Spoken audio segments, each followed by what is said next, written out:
For me, never giving up meant just that. I mean, every single day when I woke up, I thought, today's the day.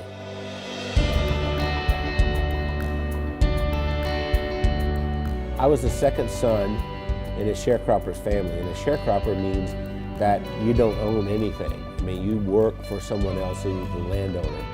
We had practically nothing. Everything was hand-me-downs from someone else. I didn't have shoes, and to this day my toes are all grown under because I didn't have shoes. I remember I had this encounter with my mother, and I said, you know, tell me you love me, and she didn't do it. And so I went down and I sat on this creek bank, and I thought, you know what? I don't care if anybody loves me, I love me. I made a list of goals that I wanted to accomplish, and they were laughable because I didn't even have 2 nickels to rub together, but my first goal was I was going to be a millionaire by the time I was 35. Number 2, I was going to have food to eat because we were always hungry. I mean, my little brother and I used to make mud pies to stop the hunger pains, and I was going to travel all over the world. Those were my goals.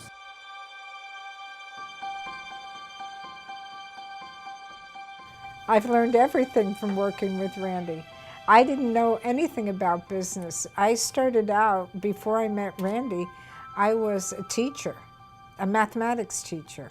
Well, I think we have a very good balance. Randy's really good in sales and telling the story and explaining why people need to have whatever it is that he's selling. And then he comes to me and says, Wendy, can we make it do this? And I have to get it done. We started working together, and we were together all the time doing things, and that we just, you know, couldn't be without each other.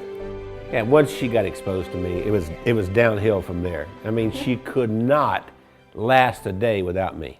That's probably true. That's what the COO does here. Does hair? She preps me.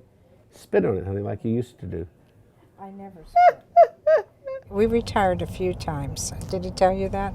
We've tried retirement 3 times, but we never figured out exactly how to do it because we've worked all of our lives. We took a year and we traveled around the world. Then when the decision of the day became, where are we having breakfast? I thought, we're in trouble. If I were giving you advice and you were meeting Wendy for the first time, I would tell you, don't get your feelings hurt if she uses her phone while she's meeting with you. Hey, Kim. Hey, Chris. Okay. I'll see you in the morning. All right, bye. Bye-bye. I kind of feel like a triage nurse at a hospital. And every week I go in and I reprioritize. No, I'm not approving that.